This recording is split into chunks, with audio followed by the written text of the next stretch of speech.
আসসালামু আলাইকুম ওয়ারাহমাতুল্লাহি ওয়াবারাকাতুহু। অসীম দয়াময় ও পরম করুণাময় মহান আল্লাহ তাআলার নামে শুরু করছি।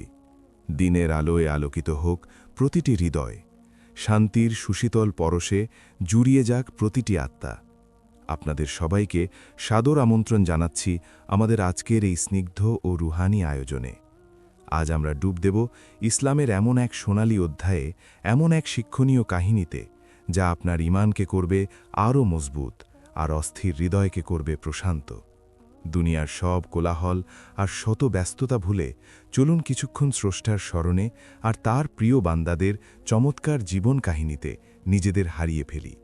শুনতে থাকুন আর অনুভব করুন বিশ্বাসের এক অনাবিল প্রশান্তি। সুলতান ফিরোজ শাহের একটি বিশেষ অভ্যেস ছিল।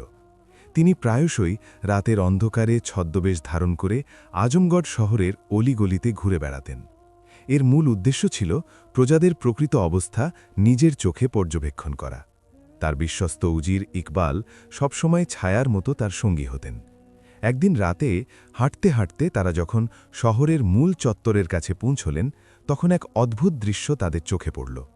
তারা দেখলেন রাস্তার পাশে এক বৃদ্ধ বসে আছে, আর কেউ তাকে ভিক্ষে হিসেবে কোনো মুদ্রা দিলে সে তা নিজের সামনের একটি ছোট আগুনে ছুঁড়ে ফেলে দিচ্ছে এবং ফুপিয়ে কাঁদছে। সুলতান অবাক হয়ে তার দিকে এগিয়ে একটি রৌপ্য মুদ্রা দিলেন। বৃদ্ধটি সঙ্গে সঙ্গে সেটি আগুনে ফেলে দিয়ে বলল, হে দয়াময়, আমার এই পোড়া ভাগ্যের আগুনে আরও কিছু ছাই ঢেলে দিন। আমার লোভের এই তো একমাত্র প্রাপ্য। সুলতান এই অদ্ভুত আচরণে চরম বিস্মিত হলেন। তিনি কিছুই বুঝতে পারলেন না। সুলতান তাকে জিজ্ঞেস করলেন, হে বৃদ্ধ, এ কেমন পাগলামি? মানুষ অভাবের তাড়নায় ভিক্ষে করে, আর তুমি ভিক্ষের টাকা আগুনে ফেলে দিচ্ছ? বৃদ্ধ দীর্ঘশ্বাস ফেলে বলল, হুজুর, আমাকে ক্ষমা করবেন। আমি এক কঠিন প্রতিজ্ঞায় আবদ্ধ। যেই আমাকে মুদ্রা দেবে আমি তা আগুনে ভস্মীভূত করব। যেদিন আপনি আমার এই কাজের পেছনের আসল কারণটি জানতে পারবেন, সেদিন আপনারও আমার এই হতভাগ্য অবস্থার প্রতি করুণা হবে। সুলতান কোনো উত্তর না দিয়ে উজির ইকবালকে ফিসফিস করে বললেন, এই বৃদ্ধের এমন অদ্ভুত আচরণের পিছনের রহস্য জানা অত্যন্ত জরুরি। কাল সকালেই একে আমার রাজদরবারে হাজির করার ব্যবস্থা করো। উজির ইকবাল মাথা নিচু করে বললেন, জাহাপনা, আপনার আদেশই শিরোধার্য। তারা দুজনে আরও কিছুটা পথ অগ্রসর হলেন। বাজারের শেষ প্রান্তে গিয়ে তাদের নজর পড়ল এক জীর্ণ পোশাক পরিহিত লোকের দিকে। লোকটির চেহারা ও হাবভাব দেখে স্পষ্ট বোঝা যাচ্ছিল যে সে একসময় খুব শিক্ষিত ও সম্ভ্রান্ত কেউ ছিল, কিন্তু সে এখন বাজারের সবচেয়ে নোংরা জায়গাগুলো ঝাড়ু দিয়ে পরিষ্কার করছে আর অঝরে কাঁদছে। সুলতান থমকে দাঁড়ালেন এবং উজিরকে বললেন, ইকবাল, এই লোকটিকে দেখে তো কোনো সাধারণ ঝাড়ুদার মনে হচ্ছে না।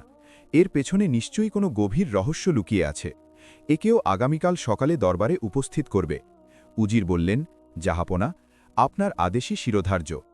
এরপর তারা শহরের একটি অভিজাত এলাকার পাশ দিয়ে যাচ্ছিলেন। হঠাৎ একটি বাড়ির খোলা উঠোনে তাদের চোখ আটকে গেল। সেখানে এক যুবতী নারী একটি কালো পাথরের বন্য শুকুরের মূর্তিকে ভারী লোহার শিকল দিয়ে নির্মমভাবে আঘাত করছিল। মেয়েটির চোখে মুখে ছিল চরম ঘৃণা আর যন্ত্রণা। প্রতিটি আঘাতে মনে হচ্ছিল যেন সে নিজের ভেতরের কোনো আগুন নেভানোর চেষ্টা করছে। আশেপাশের কিছু লোক দূর থেকে এই দৃশ্য দেখছিল। সুলতানের ওই মেয়েটির এমন রুদ্রমূর্তি দেখে খুব অবাক লাগল। তিনি পথচারীদের একজনকে জিজ্ঞেস করলেন, ভাই, এ কেমন অদ্ভুত কাণ্ড! একটা মেয়ে কেন একটা জড়ো পাথরের মূর্তিকে এভাবে শিকল দিয়ে পেটাচ্ছে?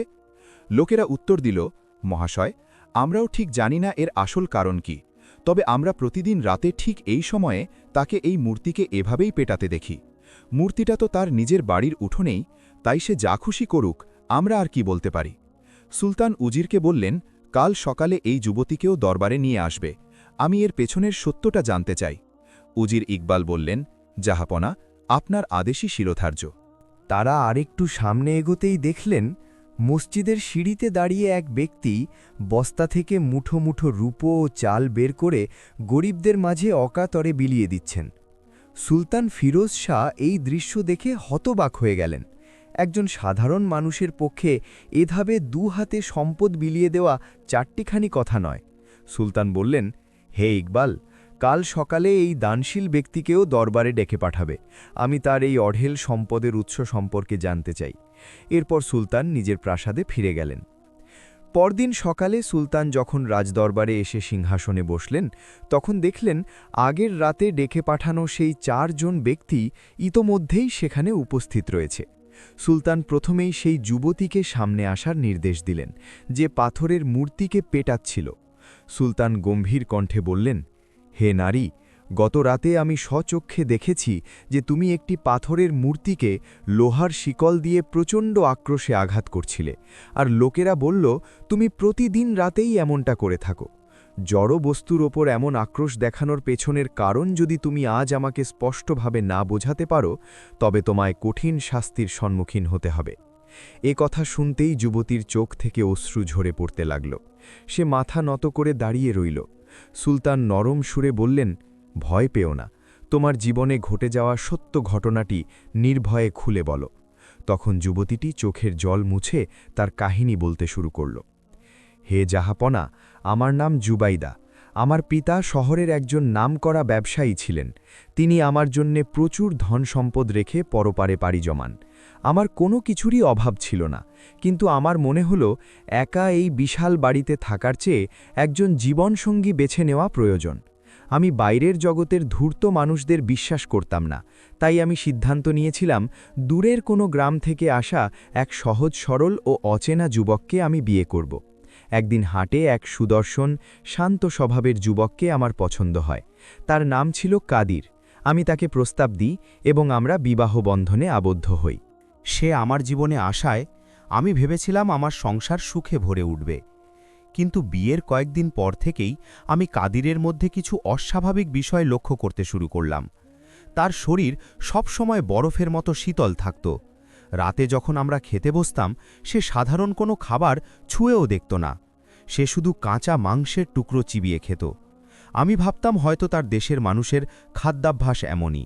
আমি তার জন্য আলাদাভাবে কাঁচা মাংসের ব্যবস্থা করতাম, কিন্তু সে আমার সাথে প্রায় কথাই বলতো না। তার চোখের দৃষ্টিতে এমন একটা শূন্যতা ছিল যা আমাকে ভেতর থেকে কাঁপিয়ে দিত। এভাবে বেশ কিছুদিন কেটে গেল। একদিন রাতে আমার হঠাৎ ঘুম ভেঙে যায়। আমি দেখি কাদির বিছানায় নেই। আমি পা টিপে টিপে ঘরের বাইরে এলাম, দেখি সে চুপি চুপি সদর দরজা খুলে বেরিয়ে যাচ্ছে। আমার মনে গভীর সন্দেহ দানা বাঁধল। আমি সাবধানে তার পিছু নিলাম। সে শহরের রাস্তা পার হয়ে একেবারে জঙ্গলের ধারের পুরনো গোরস্থানের দিকে চলে গেল। আমি একটি বড় গাছের আড়ালে লুকিয়ে পড়লাম। সেখানে যা দেখলাম তাতে আমার পায়ের তলার মাটি সরে গেল। কাদির গোরস্থানের মাঝখানে দাঁড়িয়ে বিড়বিড় করে কিছু মন্ত্র পড়তেই সে একটি বিশাল বন্য শূকরে পরিণত হল। এরপর সে মাটি খুঁড়ে পুরনো মৃতদেহ বের করে তা খেতে শুরু করল। এই বিভৎস দৃশ্য দেখে আমি আর নিজেকে সামলাতে পারলাম না। আমার মুখ থেকে অস্ফুট চিৎকার বেরিয়ে এলো। সেই বন্য শূকরটি সঙ্গে সঙ্গে আমার দিকে ঘুরে তাকালো। তার চোখ দুটো যেন জ্বলন্ত কয়লার মতো জ্বলছিল। সে দ্রুত আমার দিকে তেড়ে এলো এবং মুখে কিছু মন্ত্র উচ্চারণ করে আমার দিকে ফু দিল। চোখের পলকে আমি একটি তোতা পাখিতে পরিণত হলাম। এরপর সে আমাকে সেখানে ফেলেই জঙ্গলে মিলিয়ে গেল। আমি তোতা পাখি হয়ে গাছের ডালে বসে নিজের দুর্ভাগ্যের কথা ভেবে কাঁদছিলাম। পরদিন সকালে এক পাখি শিকারী আমাকে জালে বন্দি করে বাজারে নিয়ে গেল। বাজারে এক বৃদ্ধা জাদুকর আমাকে দেখে বুঝতে পারলেন যে আমি সাধারণ পাখি নই। তিনি শিকারীকে চড়া দাম দিয়ে আমাকে কিনে তার কুটিরে নিয়ে গেলেন। কুটিরে গিয়ে তিনি একটি পাত্রে কিছু শেকড় বাকড় ভিজিয়ে সেই জল আমার গায়ে ছিটিয়ে দিলেন এবং বললেন, যদি তুমি পাখি হও তবে পাখিই থাকো, আর যদি কোনো অভিশপ্ত মানব হও তবে নিজ রূপে ফিরে এসো। মুহূর্তের মধ্যেই আমি আবার আমার আসল রূপে ফিরে এলাম। আমি বৃদ্ধার পায়ে পড়ে কিন্দে ফেললাম এবং তাকে আমার সব ঘটনা খুলে বললাম। বৃদ্ধা আমার কথা শুনে বললেন, মা, তুমি এক ভয়ঙ্কর মায়াবীর পাল্লায় পড়েছিলে। সে যে কোনো সময় তোমার আরও বড় ক্ষতি করতে পারে, তাকে থামাতেই হবে।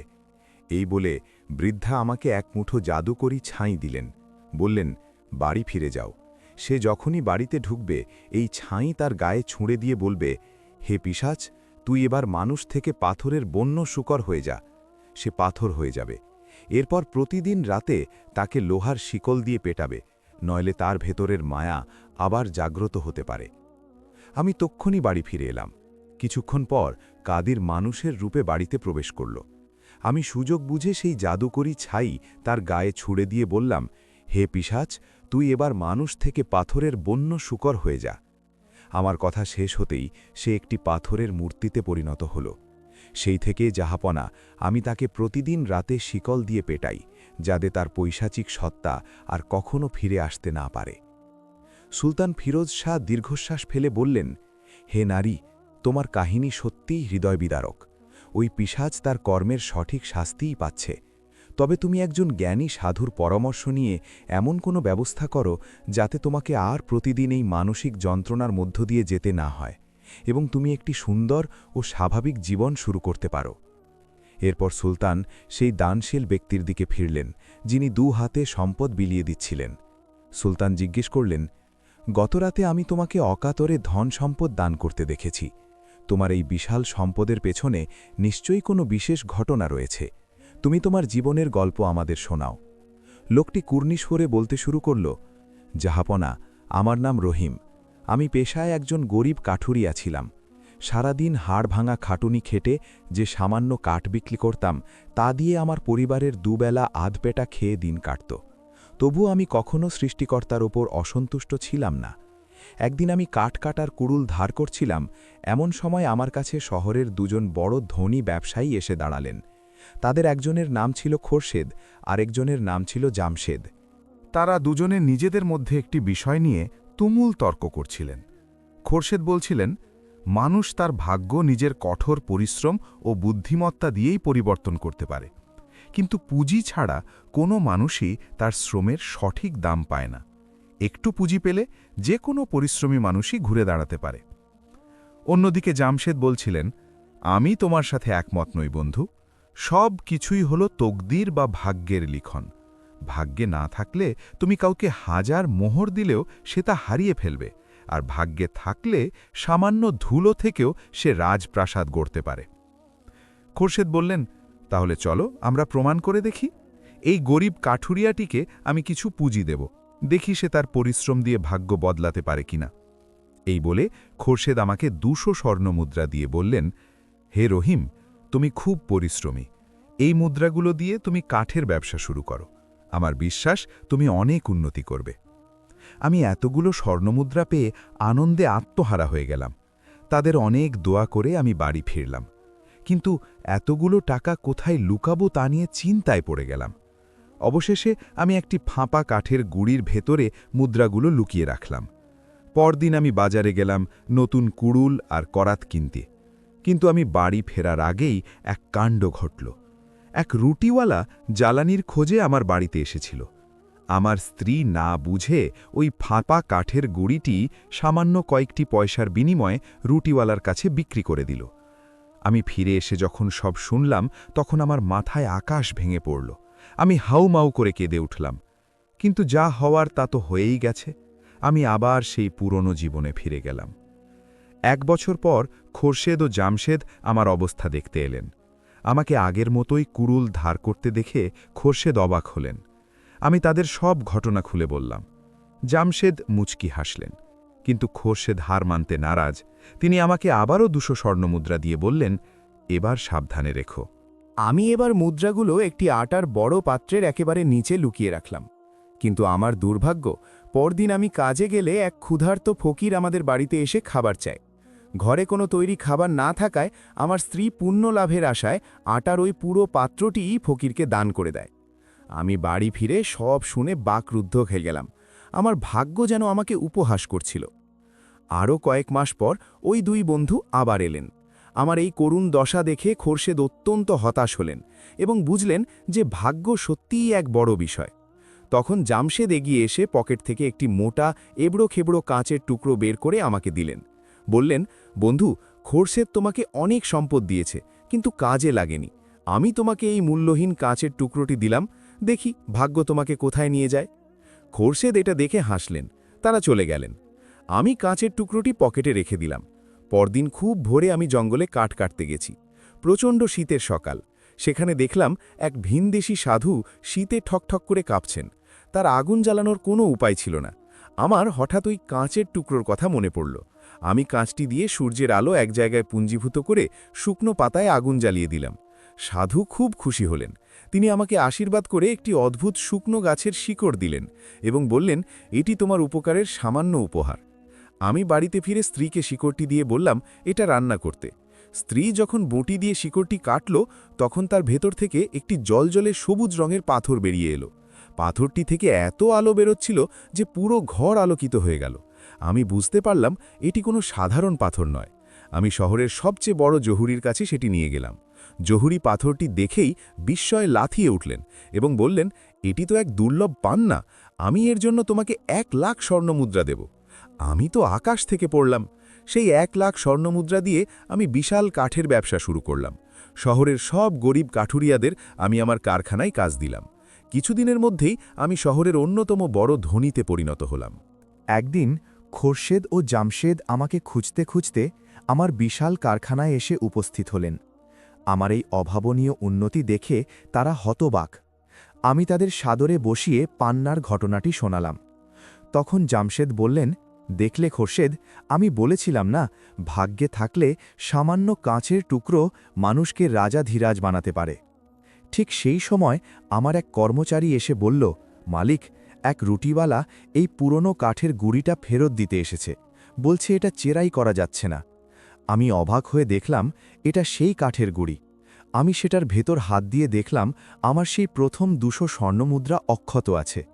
একটু পর আরেক লোক এসে বলল, মালিক, আমি সেই ফকির, আপনার স্ত্রী আমাকে যে আটার পাত্রটি দিয়েছিল তার নিচে এই 200 স্বর্ণমুদ্রা পেয়েছি, এগুলো আপনাদের।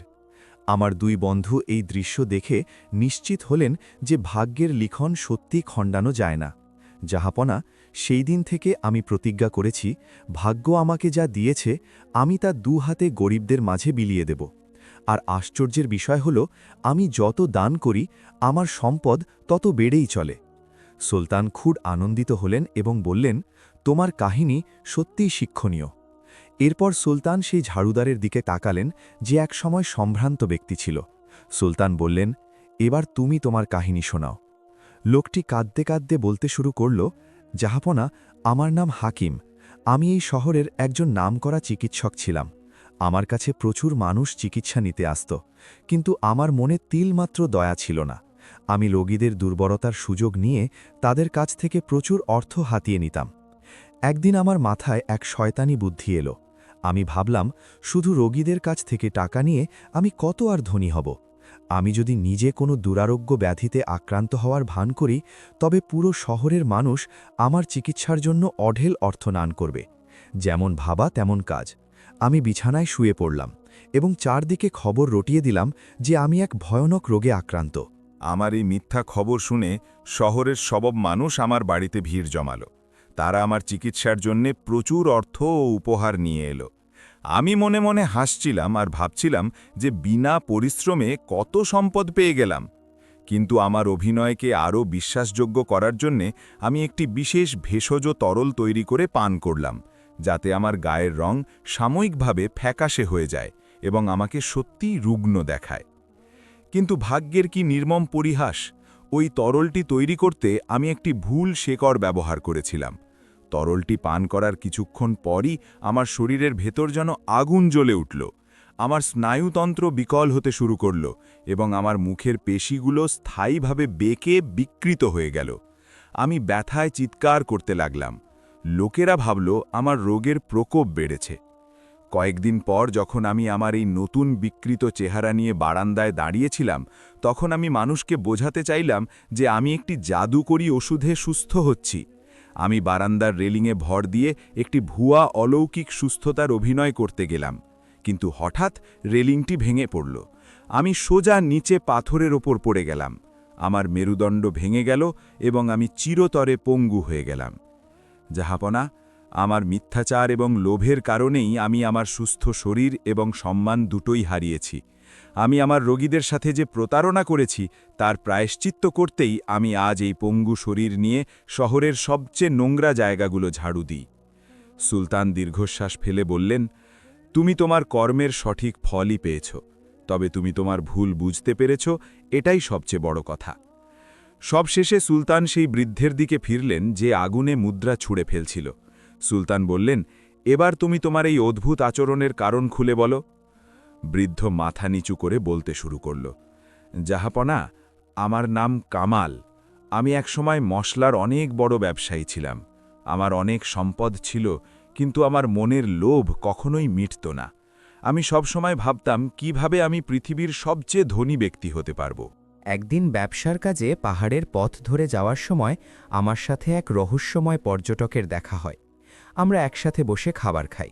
কথায় কথায় আমি আমার আরও ধনী হওয়ার আকাঙ্ক্ষার কথা তাকে জানাই। তিনি হেসে বললেন, আমি তোমাকে সাহায্য করতে পারি। এখান থেকে একটু দূরেই একটি গোপন উপত্যকা আছে, যা পুরোটাই রূপো দিয়ে মোড়ানো। আমি তার কথা মতো আমার 50টি গাধা নিয়ে তার পিছু নিলাম।